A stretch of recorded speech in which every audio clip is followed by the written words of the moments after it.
Okay, getting myself set up. Gonna do a little bit more experimentation. Had a couple of people last night. Let's see what kind of traffic we get tonight. Um, I'm doing a series on guys who make six figures, so $100,000 or more. And really, what I want to do is kind of change the way we have the conversation. So I'm not going to be one of these guys who's going to tell you all the doom and gloom that you get with most of the manosphere, red pill, black pill. The moral of all of those stories is basically you have no hope unless you're a rock star. And that's just not true. Now, no cap. Experimenting with some lighting here. That actually kind of works, but it's annoying me. This whole lighting thing's pretty interesting. We'll play around with it for a little bit. So there is definitely truth to the idea that if you're a high earner, there are problems you don't have to face. But we're not going to pretend like your problems all disappear, because they don't. Suddenly you're making six figures and the world doesn't lay down at your feet. Women, you don't have harems of women, just pursuing you because, well, you don't suddenly have harems of the kinds of women who you want pursuing you because you make six figures. That's just not it. You still got to get up. You still got to go to work. If you're trying to make friends, you still got to be interesting. What I will say is, being honest, there are certain things that you do stop worrying about as you make more money. That shouldn't be a big surprise to people. Living hand to mouth, kind of just focusing on keeping your head above water and paying your bills. That's something that you can easily move past once you hit a certain threshold. And that's not necessarily six figures. I mean, a lot of that has to do with your spending, but you do need to be making a certain base amount of money just to cover the basic cost of living. If you're working minimum wage, 40 hours a week, yeah, it's going to be hard to keep your head above water. You just start looking at where you're living, utilities, phone, food, just the basic cost of life, let alone anything you do to entertain yourself. And that's tough. That's very tough. But there is a lot of hope. Moving up in income really isn't that hard. You know what? We're going to do a little something. Just for fun, because that's really what this is about. And I do have I got some bread in the oven, so once that's ready, I'll have to pop out for a second to pull it out, make sure it doesn't burn, but we'll see how that goes.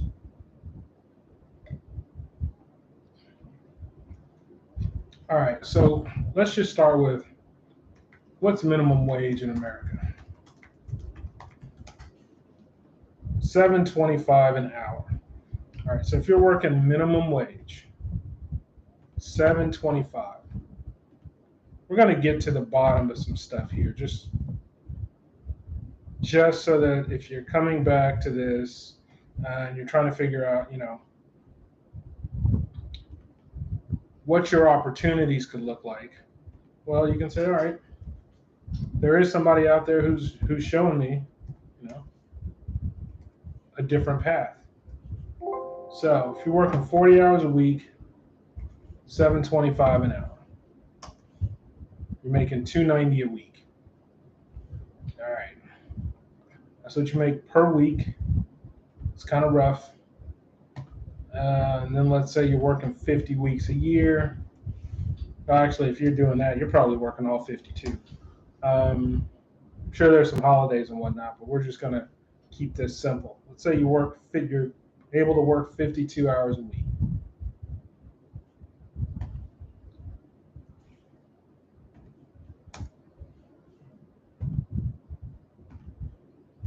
I'm having some, my Excel skills are not as sharp tonight because I'm a little tired, I suppose. All right, here we go. Minimum wage. This is what minimum wage gets you. Basically $15,000 a year. That's the poverty line. I mean,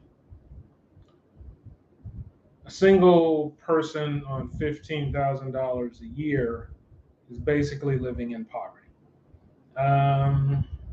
I think poverty is, I think it's about 30,000. So two people living if you got two people both making minimum wage, working 40 hours a week, that's poverty.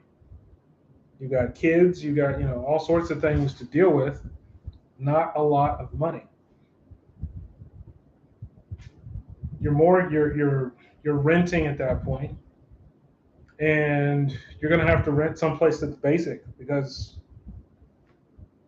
you can't afford anything that's nice on that kind of salary. $1,000 a month after taxes, you can't afford it. But let's start off by thinking about what you do want. So let's sort of set some targets here. Say what would it take? What would it take for you to actually be comfortable? And think about a neighborhood you'd like to live in. An upgrade. Think about a neighborhood that's an actual upgrade. So suddenly you've got a little bit of space, the quality of life, the quality of schools, all of that. What would that look like? How much would you need to make for that to happen? I'm just going to focus on one person, just one individual making $15,000 a year. Most people, you double someone's salary and their life changes drastically. So sure, you can do lots of things to people, give them raises and all of that, but basically, if you double someone's salary, you will see a drastic improvement in their quality of life. That's why education is so important, things like that. So that makes it simple, because if we're doing that, then we're saying that you need to get from $7.25 an hour to basically $14.50. And if you can get to $14.50, now you're making $30,000 a year. Now the interesting thing is, you're still doing less than average. Average in America is, for men, is like $40,000 roughly. I won't get into all the racial breaks and all of that. Let's just keep it clean, call it $40,000. So for $40,000 a year, you're almost tripling your salary. That's important. Getting from minimum wage to triple your salary. Let's just take a look at jobs that pay $40,000 a year. Actually, let me change this. Let me make this an hourly salary. So that's going to roughly be what? What if I made that 20? Yeah, about $20 an hour. Okay, so jobs that pay $20 an hour without a degree.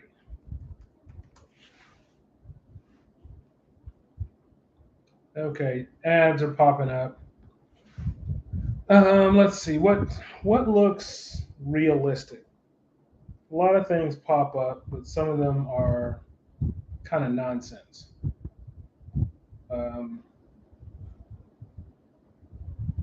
Truck driver, yeah, that makes sense. You got to go to school for that, but if you can get, if you can find the money to pay for becoming a truck driver. Okay.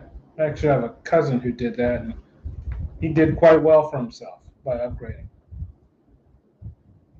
Physical therapy assistant, first thing that pops up. That doesn't sound like a job you can just walk into. A route driver. Route drivers transport supplies and material. Um, could be for mail companies or other entities. Yeah, okay. I don't know about that. Although that does take me to notions about the post office. You know, starting salary at the post office.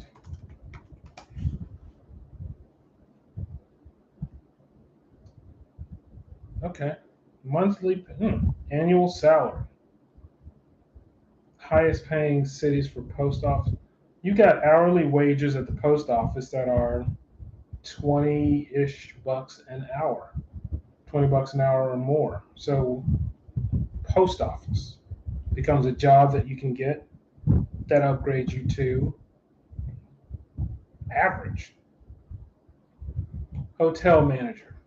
Not a job I'd expect you to be able to walk into. Maintenance mechanic, you're going to need an education.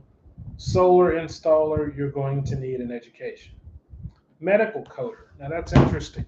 Um, Lost my lighting. Bear with me. Doing this all. This is definitely low scale, low tech.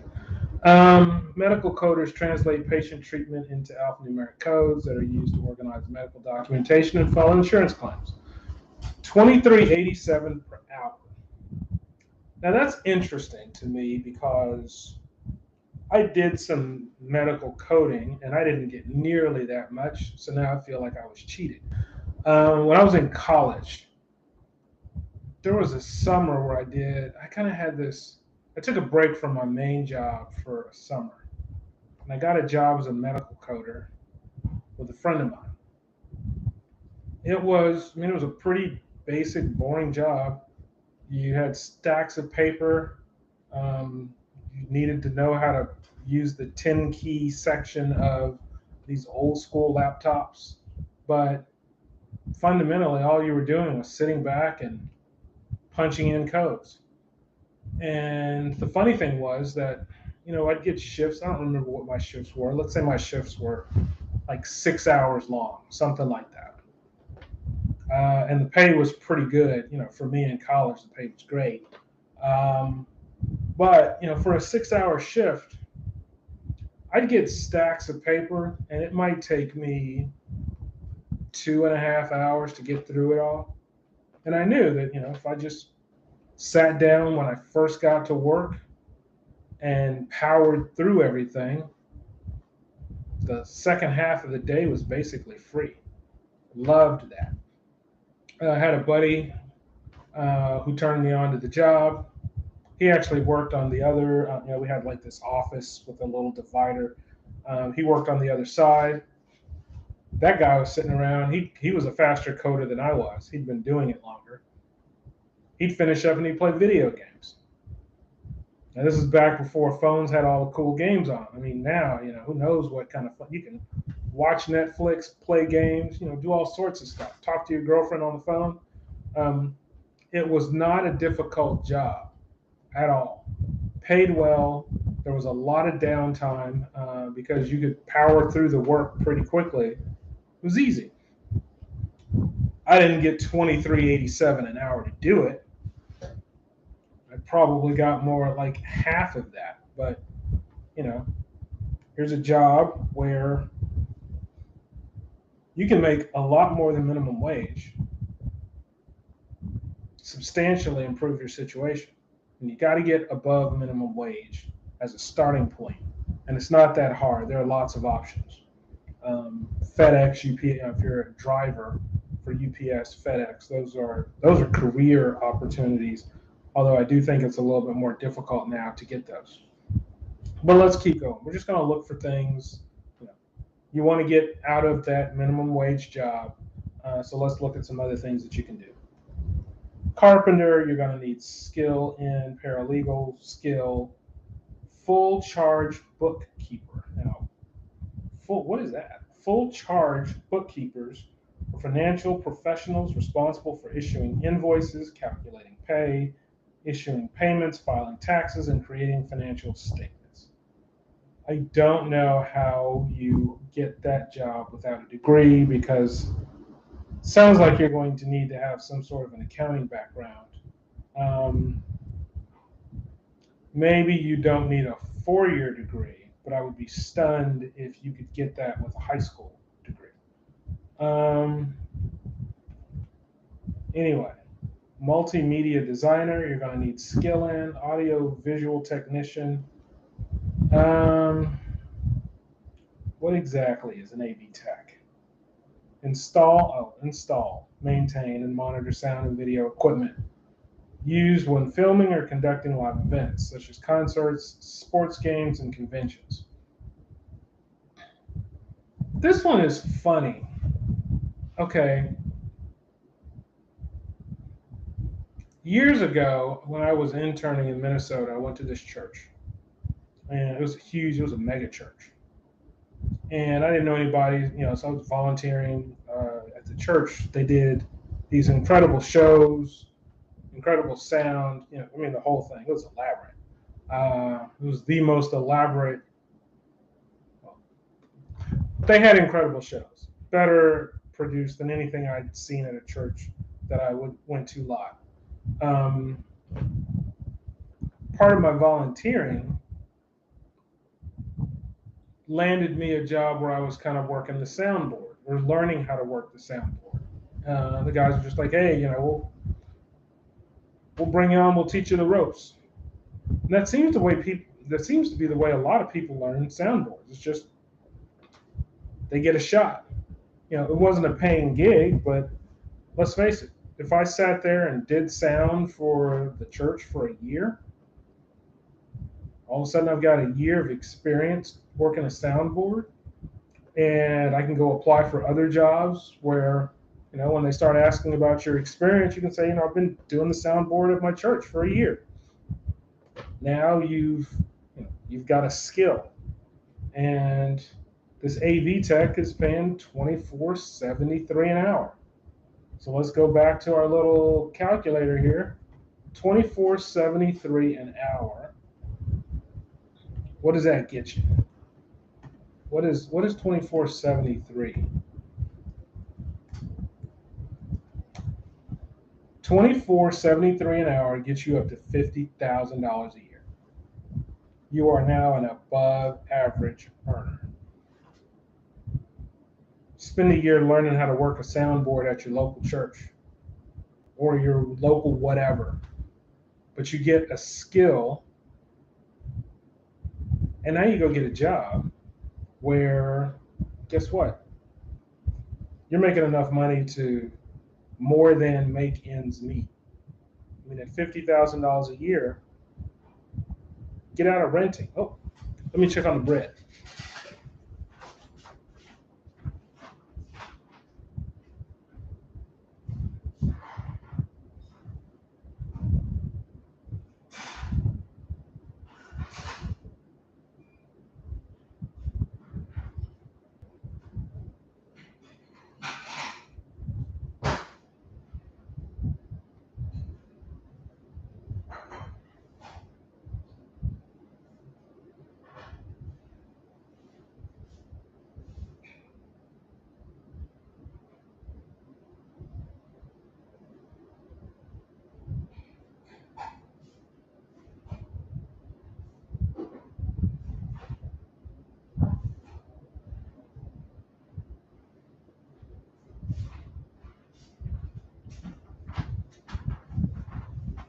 All right. I don't know why I keep my work laptop up, because I don't do much work on it while I'm having my chats, but the chats are fun. All right. Dinner tonight. Got this piece of bread. Put a little pasta sauce on it. Gonna let it cool off. I think it'll be fun. Okay, so we just looked at something that can get you up to $50,000 a year. $50,000 a year, that's enough for you to buy a house. That's enough for you to live in a deep. That's enough for you to live in, a nice neighborhood in the suburbs.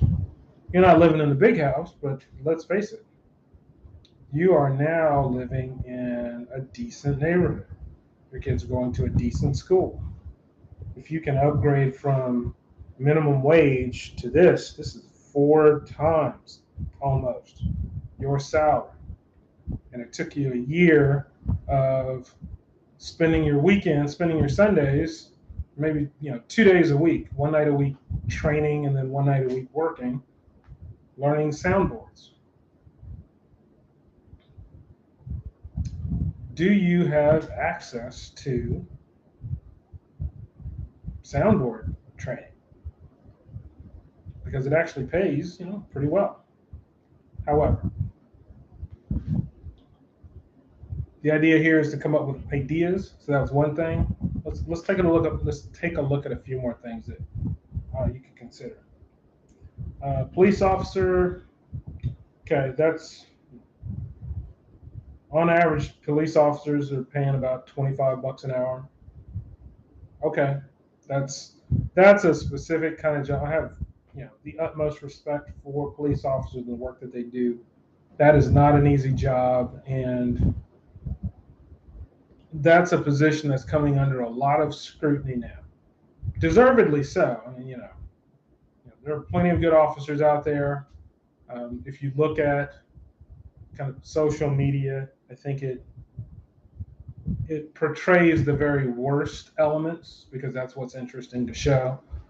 I don't think that most police officers are corrupt, but you do have corruption, so let's not pretend that doesn't exist either. Anyway, biggest thing with police officer is you got to carry a gun. You got to be willing to risk your life for strangers. That is not an easy job at all. That is not a job for everyone. I am not the type of person who's going to hear gunshots and go charging in to see how I can rescue people. I'm going to protect myself. That's what their police officers are here for. They can do that kind of work. But police officer, is that a kind of, can you move into a job like that? Would you move into a job like that? That's a job that you can have for life. As long as you don't misbehave. That's not the kind of thing that I expect to see people get fired from. And the pensions, the whole thing. It's a career path. It's just not for everyone. So something to think about. Proofreader. I don't actually know anyone who's a proofreader as a profession.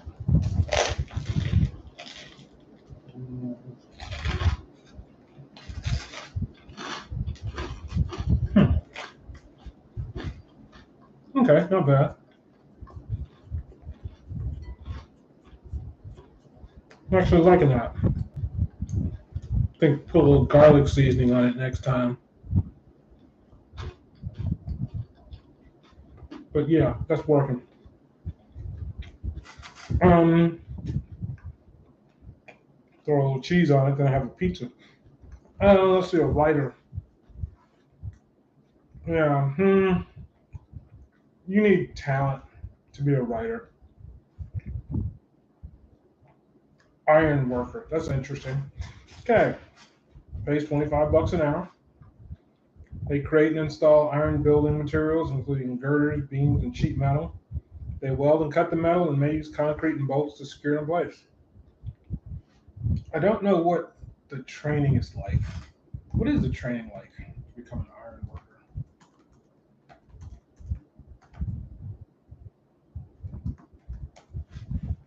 worker? Oh, they learn their trade through a 3 or 4 year apprenticeship. Okay. The high school diploma is generally required to begin such an apprenticeship. High school courses in math, shop, blueprint reading, and welding are useful. Okay. So, you got a high school education, you want to get a job in construction. It is difficult and dangerous work, but it does pay well. And how dangerous is where you live compared to the dangers you would deal with on a job that's actually paying you so that you can put your family in a better position. Um, HVAC installers. I don't know that you need an education in that, but you have to get trained in it. Don't know how the training works, but again, these are $25 an hour jobs. There's something called a tester that's very vague. Um, Testers do, yada yada. They try out products and report their experiences. I don't know people. Right. I've worked in scenarios where we had testers. We didn't pay them 20. We didn't pay them $25 an hour, 40 hours a week. Like, hey, we need you to come in and do a test for us today. Once a month you come in and you do a test. Sure, you might get $200 to sit down for a few hours and test a whole variety of things.